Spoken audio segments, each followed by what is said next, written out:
Today this is an instructional video to show you how to remove a tank regulator off an air tank. Basically, we had an old tool that we were selling. We can't get our hands on it anymore. This is the flight plan tool. Really cool tool. Helped us out a lot in a few jams to remove the tank regulators off old tanks and get them rehydroed. Now that these are discontinued, I had to come up with something else to replace the flight plan tank regulator removal tools. So this is what I came up with. This is my own version of the tool. Very similar, a little bit different, a little bit longer. Two main differences. As I said in my old instructional videos for the flight plan tools, these units used to remove the burst discs, and every time you use them, they would just come loose. And they have a screw in there to hold them together, but it really never worked out. So what we decided to do is we decided the best way to remove a burst disc is just use a traditional wrench. Most burst discs use a 5/8 size wrench to be removed, as you see here. What we replace it with is a macro line removing tool. I find a lot of times with the older style guns that have macro line, sometimes it's really tough to pull the macro line out. In this instance, it's not going to be that tough on this unit right here. It comes right out.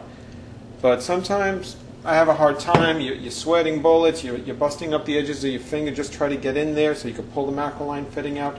This unit, what it does, it slides over the fitting. Right? You can do it two ways. You can do it this way, or you can do it this way. And an example on how to remove it is basically you take the tool, slide it over the macro line, you slide it in, and you just pull it out.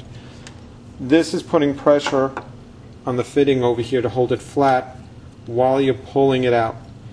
The one thing you want to make sure is you don't, while you're using this tool, let's say you got a really tough piece and you kind of jerk it, this tool could scratch the ano job on your marker, and you do not want to scratch your ano.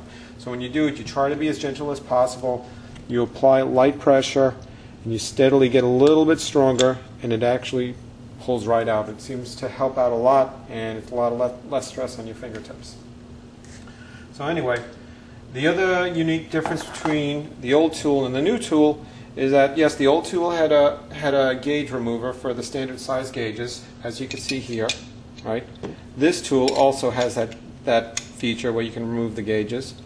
What I added onto the other side of it is I've been seeing the mini gauges are a little more popular.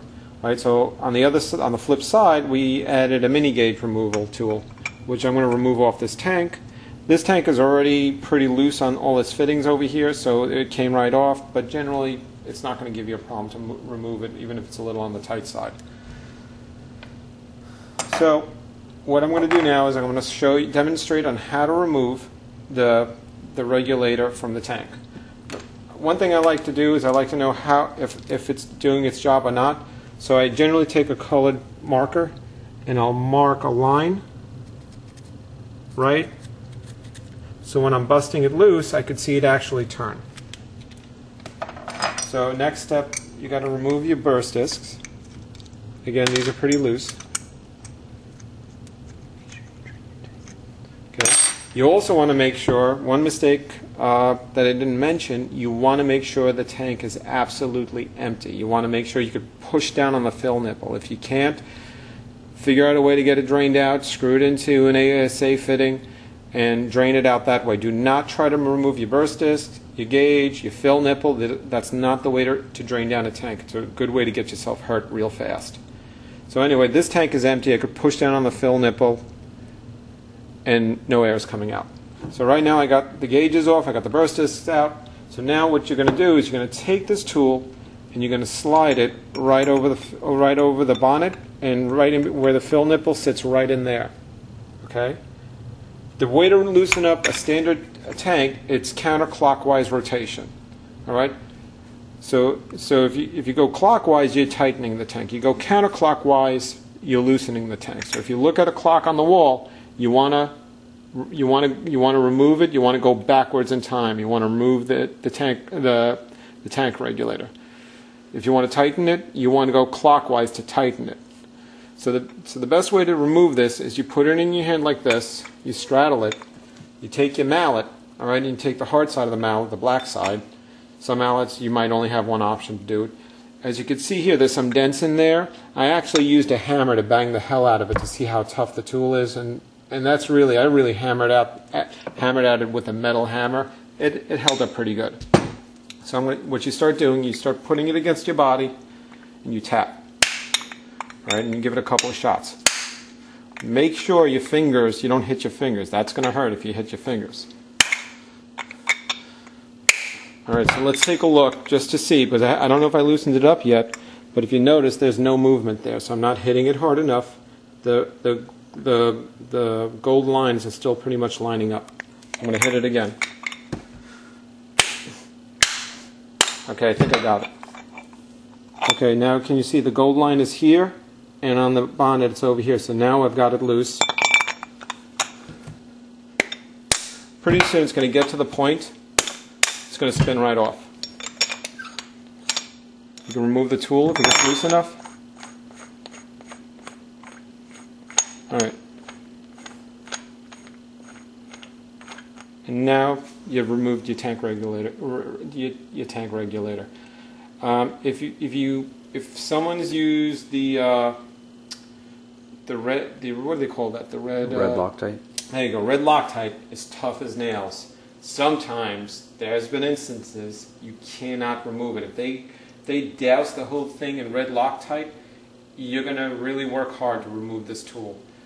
If you're going to put red Loctite on it, you use a drop, maybe 1, maybe 2 drops max. You do not do all the threads. You're going to have problems removing it. You're going to destroy your regulator and possibly destroy your tank at the same time. Anyways, moving on. We removed it. Now we want to install it. Basically, it's the same thing. You screw it all the way in.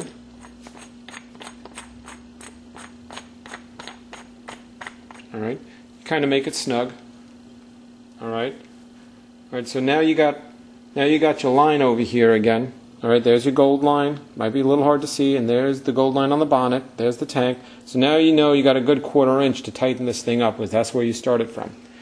Now again, remember.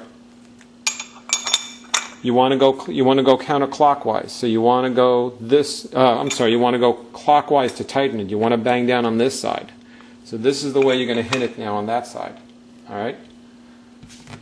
You're going to take it. Watch your fingers. You want to hold it down. When you remove or tighten, you want to probably put 1 or 2 fingers to hold it in place, like that. So when you're banging it. All right. This could get a little slippery. Sometimes you want to dry your hands. If your hands are a little sweaty, it'll slide on the tank.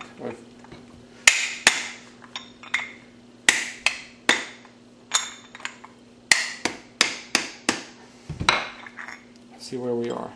We are back where we started. All right, we got them pretty much lined up. The gold line lines up to the gold line, and you know you're good. And that's pretty much it.